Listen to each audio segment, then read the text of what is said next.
صرف الزام الزام الزام الزام الزام، بس محرم سوشل میڈیا الزام الزام، نہ کوئی تحقیق کرتا ہے نہ کوئی سمجھتا ہے۔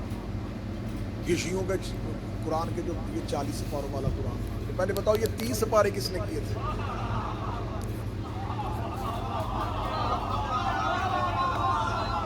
وہ قرآن تو ایک ہی ہے، قرآن ایک تھا، اس کے پہلے بتاؤ 30 کس نے کیے تھے؟ ہم 40 والے کے بعد میں آئیں گے، 40 والی روایت کہاں ہے؟ پہلے بتاؤ 30 سپارے کس نے کیے تھے؟ نبی تو اپنی زندگی میں سپارے کر کے نہیں گیا۔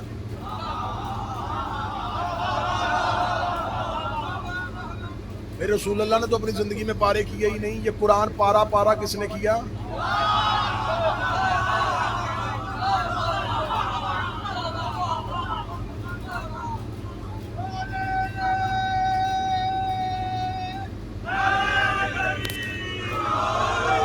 اب یا تو اعتراض کرنے والے جاہل ہیں نا، اعتراض کرنے والے جاہل ہیں، یا تو یہ کہ نہیں شیعوں کا قرآن 2 قرآن ہے، تو پھر بندہ کو کہتا ہے یہ اعتراض سمجھ میں آ رہا ہے جی، ان کے پاس 2 قرآن ہیں جی، ان کے قرآن کے 40 پارے، بھائی ایک پیج ایک صفحہ ہو، اس کے 10 ٹکڑے کرو یا 40 ہیں تو اسی کے۔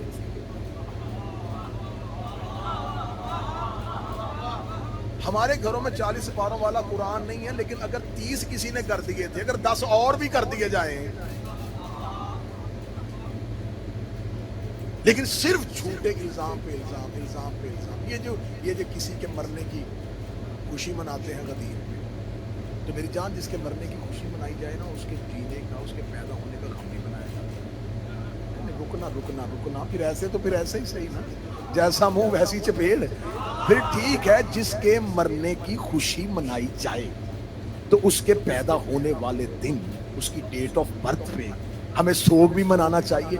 شیعہ اس دن بڑے غمگین ہو کے کالے کپڑے پہن کے بیٹھے، جی آج وہ پیدا ہوا تھا، تو جناب خوشی ہم نے منانی شروع کر دی، اب ہم غم بھی منانا چاہتے ہیں۔ ایک مہربانی آپ کرتے، آپ ہمیں ان کی یوم ولادت بتا دیں۔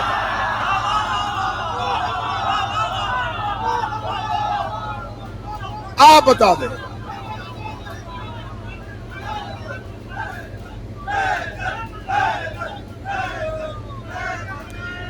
مولا حسین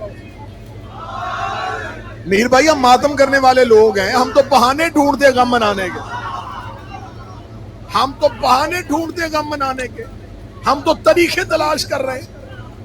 ایک طریق مہربانی کر کے آپ ہمیں دیں، ہم ایک اور غم منانا چاہتے ہیں۔ ایک جمعرات اور دعائے زہرا میں ہو کیا یہ یوم غم ہے، تو جب تمہیں ان کی طریق ولادت کا نہیں تو پھر شہادت کی طریق پہ ہم سے کیوں لڑ رہے، مرنے کی طریق پہ کیوں؟ تو یہ غلط فہمی دور کرے، حضور ہمیں کوئی نہیں۔ ہمارے شیعہ گھر کے بچے کی سالگرہ برتھ ڈے ایام اذاں میں آتا ہے، 6 سال کے بچے کو بھی پتا ہے کہ ہمارے گھر میں نہیں آئے۔ پورا سال اپنی برتھ ڈے کا انتظار کرنے والا بچہ اگر ایام اذاں میں آتا ہے، وہ ماں باپ سے ضدی نہیں کرتا، اسے پتہ چل جاتا ہے کہ کیوں، ہمیں پتہ ہے، ہمیں ہمارے معصوم کا فرمان، ہم نے اپنے بچوں کو یاد کیا کہ بیٹا نہیں، ہمارے مولا نے کہا ہے کہ ہماری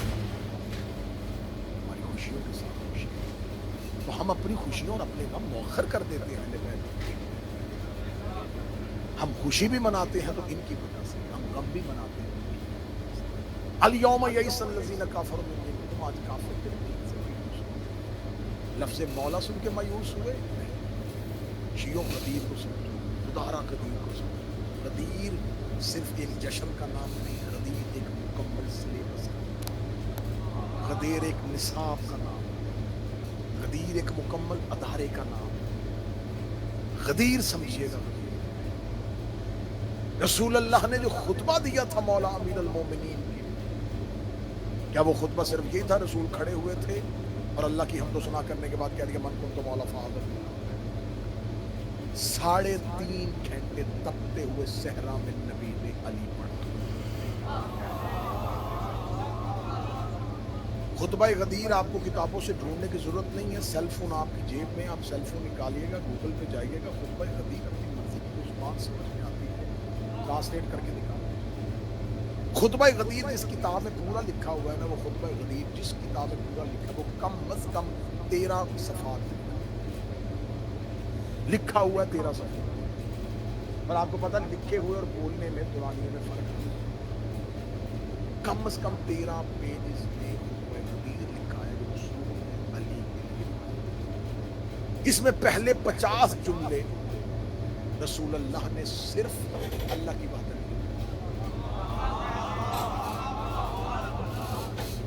پھر اس کے بعد رسول اللہ نے 20 جملے مولا علی کی فضیلت، 50 اللہ کی توحید، اللہ کی صفات، 20 جملوں میں صرف علی کے فضائل، 20 جملوں میں علی کے فضائل پڑھتے ہوئے رسول نے انہی میں سے ایک جملہ آخری 19 جملے علی کے فضائل کے پڑھنے کے بعد 20 کیا اس کے بعد خطبہ غدیر مکمل ہو گیا؟ نہیں، مولا حسین کی عزت قسم دعائے زہرا نارتھمپٹن والوں اس لمحے تک کافر مایوس نہیں تھے، کیونکہ مکمل پلاننگ ہوئی تھی، کہاں کہاں بیٹھ کے کیا کیا میٹنگز ہوئی، کون کون بندے انہوں میٹنگز میں شریک تھے کہ رسول اللہ کتنی دیر زندہ رہے گا، دنیا سے چلا جائے گا اور اس کے بعد ہم حکومت سنبھال لیں گے۔ وہ یمن اور مصر تک چلی گئی ہے، یہ یمن اور مصر اور ایران تک پہنچی ہوئی حکومت پہ ہم زمام اقتدار کو سنبھال لیں گے۔ کتنی دیر زندہ رہے گا؟ جتنی دیر زندہ اس کی بات مانو۔ لیکن اگر ہاں رسول نے اپنے بعد اپنے بھائی علی کو حکومت دے دی تو علی کتنی دیر زندہ رہے؟ علی کے بعد ہم ان سے حکومت چھین لیں گے۔ ان کو علی تک خطرہ نہیں تھا۔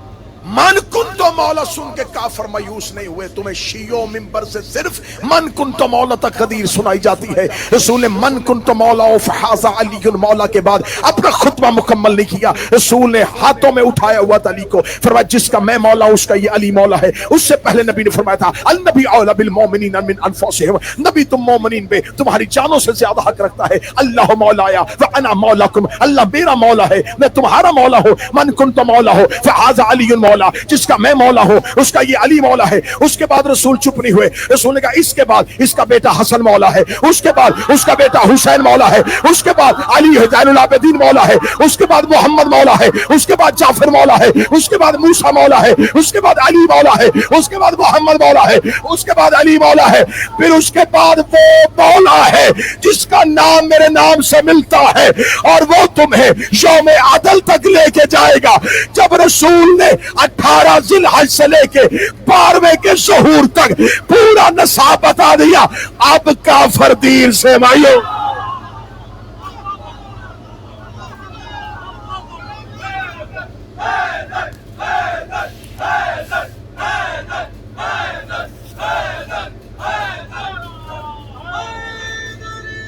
اب کافر اب مایوس ہوئے۔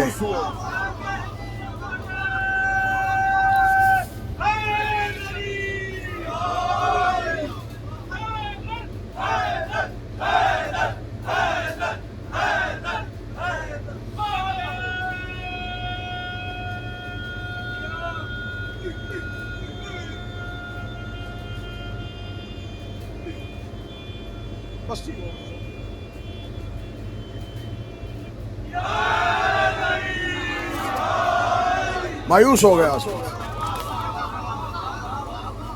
غدیر صرف علی کی ولایت کا اعلان نہیں، 12 کی ولایت کا اعلان۔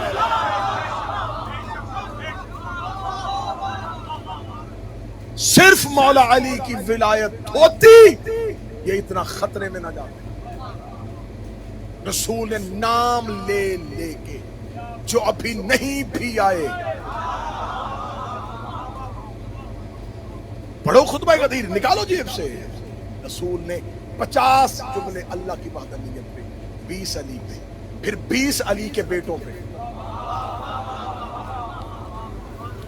پھر آخری 20 صرف تیرے اور میرے اس دور کے مولا پہ پڑھے۔ سب سے زیادہ جتنے جملے مولا علی کے لیے پڑھے اتنے 12ویں کے لیے۔ 4 مرتبہ رسول نے اپنے خطبے میں میرے 12ویں امام کا نام لیا۔ غدیر من کن تو مولا پہ نہیں تھی، غدیر قیامت تک کے نام۔ جب رسول نے کہہ دیا نا کہ اب کوئی جگہ نہیں ہے، میرے بعد علی ہے، علی کے بعد اس کا بیٹا حسن، اس کے بعد اس کا بھائی حسین، اس کے بعد رسول نے قیامت تک پہنچایا، پھر کہا وہ آخر میں آئے گا جو دنیا کو عدل سے بھرے گا، وہ انصاف سے بھرے گا، وہ میرے دین کو اصلی حالت میں واپس لے کے آئے گا، پھر ہماری نشانیوں کو پورا کرے گا، پھر خانہ کعبہ کو آباد کرے گا، پھر دنیا میں وہی مقام آئے گا، پھر اس کا دین تمام ادیان پہ غالب آئے گا۔ جب اس نے 12ویں تک کا اعلان کر دیا، اب کافروں کے حالات خشک، ادھر کافر مایوس ہوئے، ادھر خدائی کو تیور آیا، فرمایا الیوم اکملت لکم، اب دین اکمل ہو گیا، اتممت علیکم نعمتی، اب میری نعمتیں تمام۔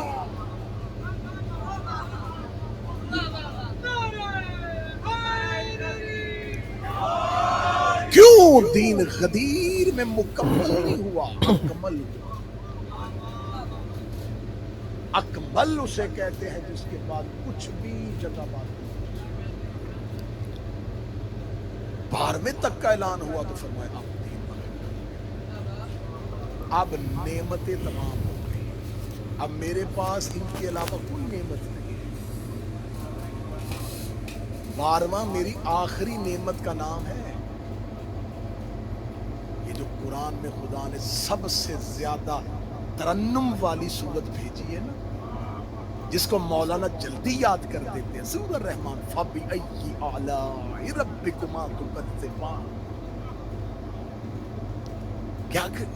اللہ کیا گنوا رہا ہے؟ روٹیاں؟ اللہ یہ تمہیں زمین پہ روٹی دیتا ہے، کھانا دیتا ہے، یہ گنوا رہا ہے؟ آج کا میزبان کسی مہمان کو کھانا کھلانے کے بعد کہے کہ میں نے تجھے کھلایا،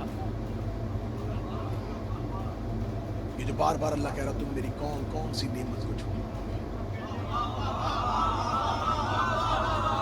اس نعمت سے مراد ہے ہر دور کے امام کی ولایت۔ میں تمہیں بار بار نعمتیں دیتا رہوں، تم بار بار جھٹلاتے ہیں، کون کون سی ولایت کو جھٹلاؤ گے، کس کس کے اختیار کو جھٹلاؤ گے؟ موضوع کھل گیا آج انشاءاللہ، آخر میں اسی قدیر کو بات اور ہم قدیر سے پہنچیں گے۔ کربلا غدیر کے بدلے کا، کربلا غدیر کے انتقام کا۔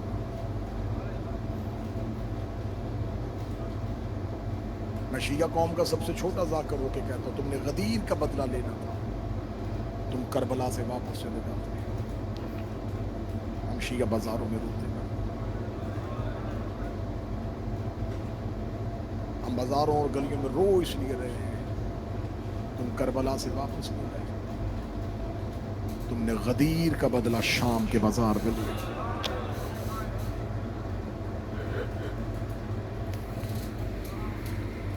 اتنی کون سی بھڑاس تھی امت کے دل میں؟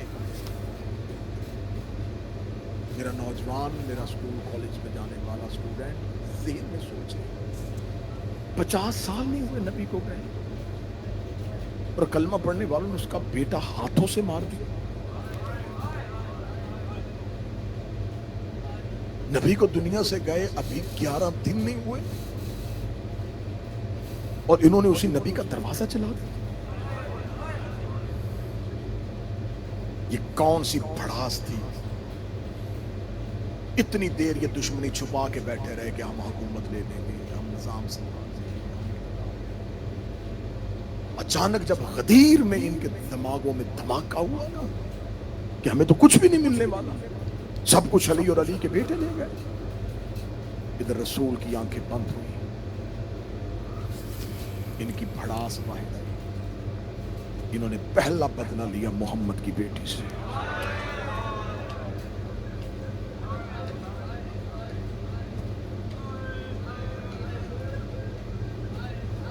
بڑا مظلوم ہوتا ہے وہ بیٹا جس کا باپ زیادہ دشمنیاں چھوڑ کے چلا جائے۔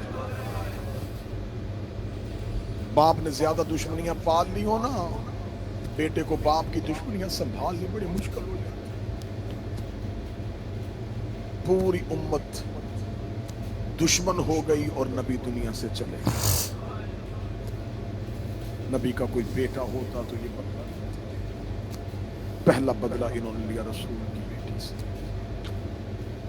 دوسرا بدلہ انہوں نے لیا رسول کے بھائی سے، پھر انہوں نے بدلے لیے رسول کے نواسوں سے۔ ان کے دل کی آگ نہ بجھی، یہ کربلا میں پورا گھر لے آئے۔ کوئی سید بیٹھو اگلے جملے پہ ہائے کہہ کے دل سے دعا دے دینا، انہوں نے علی کا بدلہ، علی کے خطبے کا بدلہ سکینہ کے رخسار سے لیا۔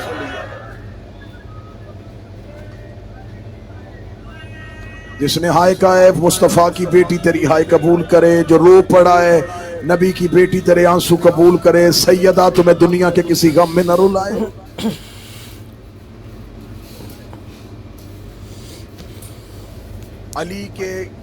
علی کی کلائی کا بدلہ سکینہ کا رخسار سے لیا۔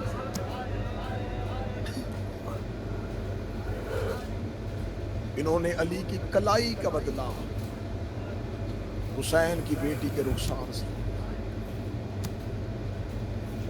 آج 5 محرم اور نصف محرم منبر کا طریقہ، اس کے درد پڑھو جو علی کی بیٹی کے بیٹے تھے۔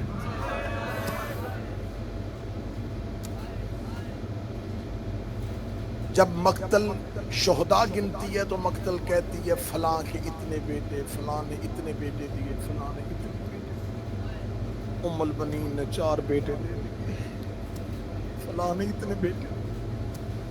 میں معافی مانگ کے کہوں گا کہ جب علی کی اس عالیہ بیٹی کی محنت تولنے لگو تو یہ نہ لکھا کرو کہ اس نے 2 بیٹے دیے، اس نے نسل کربلا میں قربان کروا۔ نسل بیٹوں سے پھیلتی ہے، اس کے 2 ہی تھے، یہ دونوں کربلا لے آئی۔ کربلا لا کے کہتی ہے جعفر طیار کا بیٹا عبداللہ مجھے معاف کر دینا، میں تیری نسل کربلا میں دے کے جا رہی۔ 2 بیٹے سرکار اون اور حضرت محمد، شہزادہ اون ہاشمیوں کا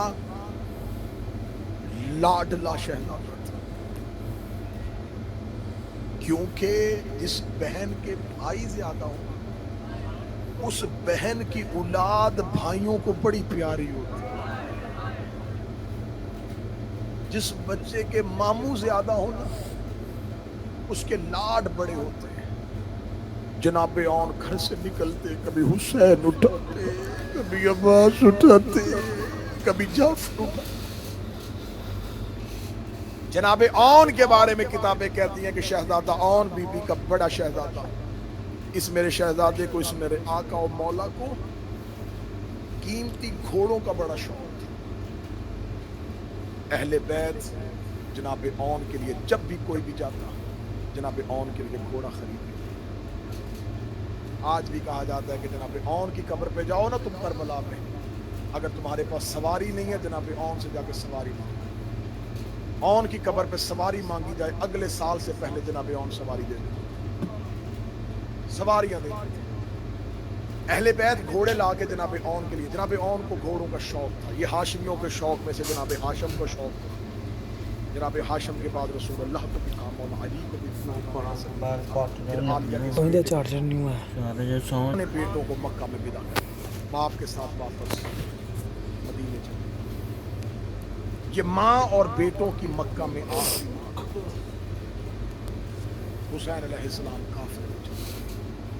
قافلہ دور پہنچا ہوا تھا، یا بے ساختہ پیچھے سے کوئی گھوڑا سوار گھوڑا دوڑاتا ہوا اور اونچی آواز میں کہہ رہا کوئی حسین کو روکے، کوئی حسین کو کہے رکیے گا۔ کان آواز حسین عباس، جی مولا۔ پیچھے مڑ کے دیکھیے کون ہے، حضرت عباس نے اپنا گھوڑا پچھلے قدموں سے دوڑایا۔ حضرت عباس گھوڑا دوڑاتے ہوئے، امام حسین اپنی منزل پر رک چکے ہیں۔ عباس کون ہے؟ مولا حضرت عبداللہ ابن جعفر، عالیہ کے شوہر، بڑا احترام کرتے تھے حسین حضرت عبداللہ کا۔ جناب عبداللہ ہیں؟ ہاں، تو بھائی عبداللہ کو تو میں نے کہا تھا کہ آپ مدینہ جائیں، وہ پیچھے کیوں آ رہے ہیں؟ مولا وہ کہتے ہیں آپ سے کوئی بات کرنی۔ مولا حسین جلدی سے سواری سے اترے، جناب عبداللہ کی سواری قریب آئی، حسین عبداللہ کے گھوڑے، جناب عبداللہ نیچے اترے، امام کو سلام کیا۔ عبداللہ بھائی میں نے آپ کو کہا تھا کہ آپ واپس مدینے جائیں. فرمایا حکم امام ہے، میں واپس مدینے جاؤں گا. ایک بار عالیہ سے بات کرنا چاہتا ہوں. عباس مجھے بتا سکتے ہیں علی کی بیٹی کا محمل کون سا، کس ہودج پہ سوار ہے علی کی بیٹی؟ حضرت عباس کی آواز آئی عبداللہ میری مجبوری ہے، میں اشارہ نہیں کر سکتا. وہ اکبر جس کے محمل کے قریب کھڑا اس محمل پہ بیٹھی ہے علی کی بیٹی. جناب عبداللہ کی آنے کی آواز عالیہ کے کانوں میں آ گئی. جناب عالیہ محمل کے پردے کے قریب آئی. حضرت عبداللہ کا آنا تھا، بی بی سلام کر کے کہتی جعفر طیار کا بیٹا روکنے تو نہیں آیا؟ اگر روکنے آیا تو میں علی کی بیٹی وعدہ کرتی ہوں ادھر سے حسین جائے گا، ادھر سے میرا جنازہ جائے گا. تو میرا جنازہ تو لے کے جا سکتے ہیں، مجھے حسین سے لے کے نہیں جا سکتا. فرمایا نہ علی کی بیٹی، نہ میں آپ کو لینے آیا ہوں نہ میں روکنے کے لیے آیا ہوں. آواز آئی پھر پیچھے کیوں آئے؟ آواز آئی ہے میرے ذہن میں خیال ہے امیر سفروں میں جائے اس کا کوئی صدقہ دیا کرتے ہیں، میں حسین کا صدقہ لے کے آیا ہوں. زینب رو کے دی اتنا امیر ہو گیا جعفر طیار کا بیٹا وہ جنت کے مالک کا صدقہ دے گا، کیا کوئی سونا اور چاندی لے کے آیا ہے؟ عبداللہ نے اپنی ابا کو کھولا، دو شہزادے ہاتھوں میں لیے، رو کے کہتے میرے گھر میں ان سے قیمتی کچھ نہیں ہے، یہ دونوں بچے ساتھ لے جا. جب حسین پہ مشکل پڑے ایک اپنی طرف سے صدقہ کر دینا، ایک میری طرف سے.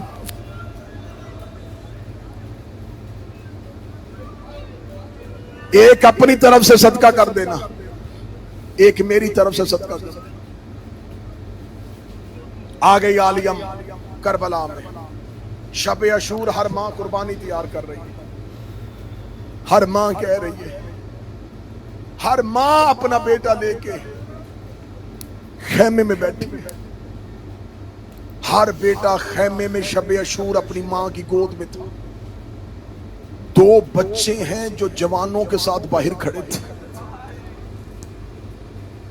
حضرت عباس کی آواز آئی ہے او میری آقا زادی کے بچوں، جاؤ اپنی ماں کے خیمے میں چلے جاؤ. رو کہتے 7 مرتبہ گئے ہیں اکبر میری ماں کے خیمے میں. ہم جب بھی جاتے ہیں رو کے کہتی ہے اکبر میرا بیٹا ہے، تم حسین کا صدقہ ہو.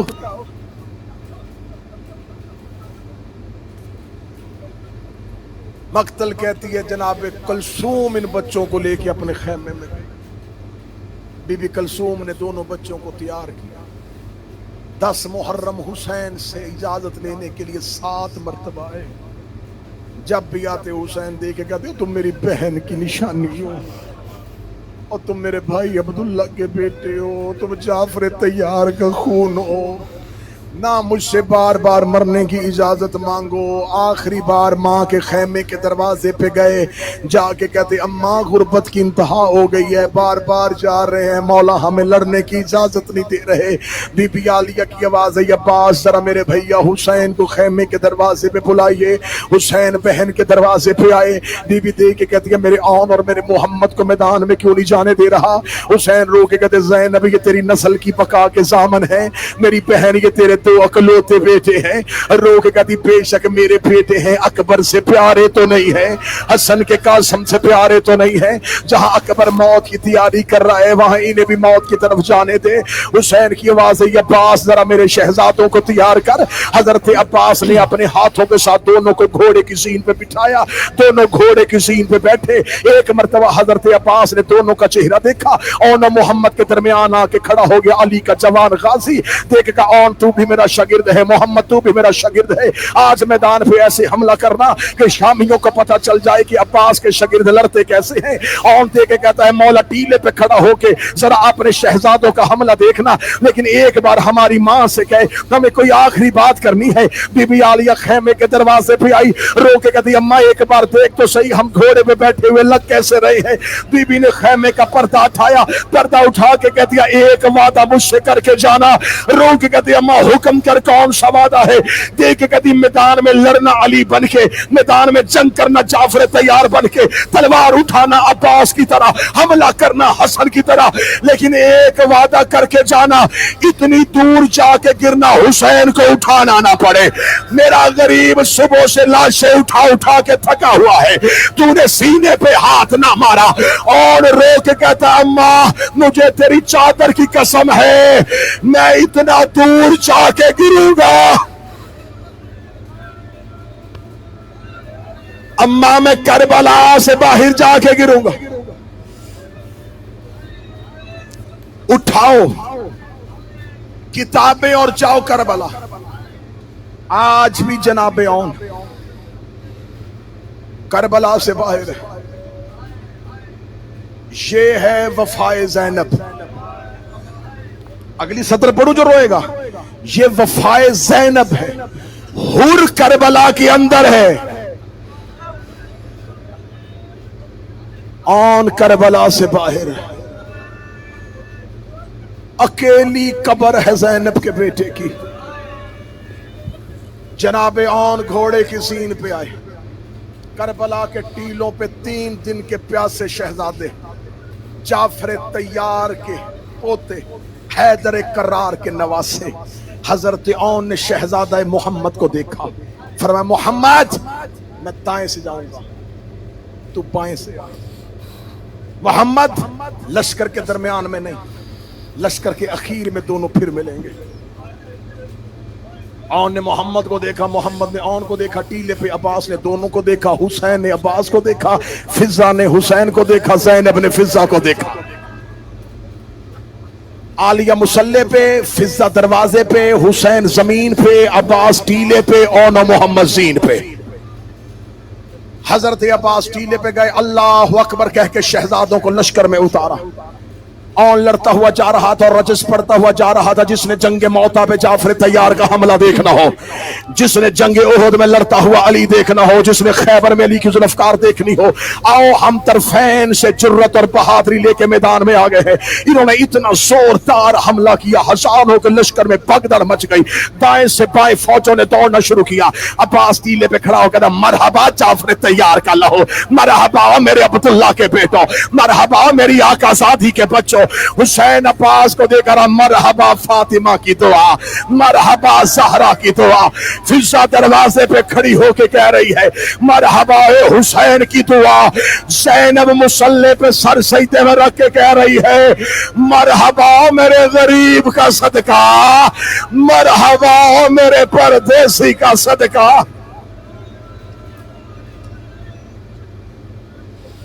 جناب آن کا حملہ اتنا خطرناک تھا، 10 سے 15 منٹ چاہیے آن کی جنگ پڑھنے کے لیے، محمد کا حملہ پڑھنے کے لیے۔ فوجوں میں بھگدڑ مچ گئی۔ اول دستے کوفہ کی جانب دوڑے، قادسیہ کربلا خالی، نکل گئی ٹیلوں سے فوجیں۔ جب پوری کربلا خالی ہوئی، آن گھوڑے کو دوڑاتا عمر ابن سعد کے خیمے پہ آیا۔ عمر ابن سعد کے خیمے کے دروازے پہ آ کے آن نے اپنی تلوار کے ساتھ اس کے خیمے کی رسی کو کاٹا۔ جب اس کے خیمے کی رسی کو کاٹا، خیمہ اس کے اوپر گرا۔ یہ دیکھ کے لگا کوئی بچاؤ مجھے، عباس کا شاگرد میرے خیمے میں آ گیا ہے۔ آن نے خیمے کے دروازے پہ کھڑے ہو کے گھوڑے کی زین پہ بیٹھ کے زینب کے بیٹے کا جملہ شیعوں کے مرنے کے لیے کافی ہے۔ آن دروازے پہ دیکھتا ہے تم نے چلایا تھا زہرا کا دروازہ، تم لوگوں نے چلایا تھا میری ماں فاطمہ کا دروازہ۔ باہر آؤ زینب کا بیٹا بدلہ لینے آیا ہے، باہر آؤ زینب کا بیٹا۔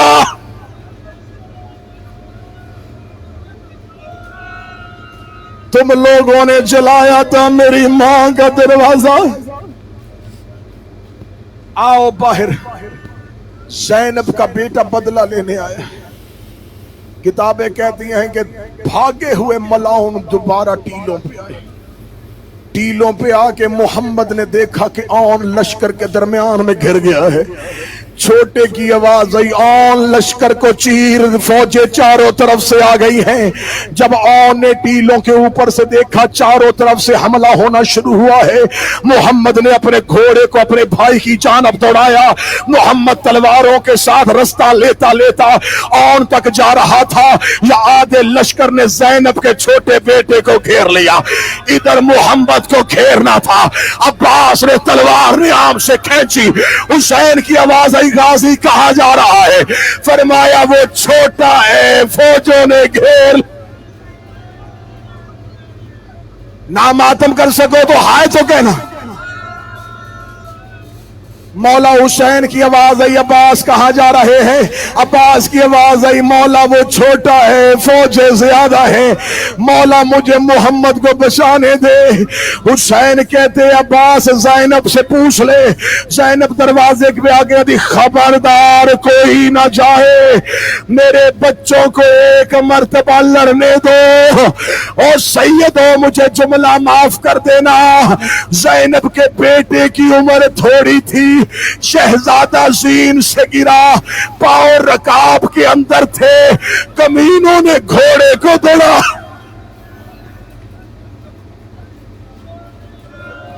گھوڑے کو دوڑانا شروع کیا، کوئی دائیں سے حملہ کر رہا تھا، کوئی بائیں سے حملہ کر رہا تھا۔ آن نے محمد کو فوجوں میں گھرا ہوا دیکھا، بڑے بھائی نے پلٹ کے چھوٹے کو بچانے کے لیے حملہ کیا۔ ادھر آن واپس آ رہا تھا، یا آن کے سامنے لشکروں نے رستے دے دیے تھے، یا پیچھے سے کسی نے آواز دے کے کہا تو ادھر جا رہا ہے، تیری ماں کے خیمے میں فوج چلی گئی ہے۔ آن نے پیچھے مڑ کے دیکھا، ایک بغیرت نے نیزہ آن کی گردن پہ مارا، آن زمین پہ آیا۔ زینب کی آواز آئی، حسین تو نہ جانا۔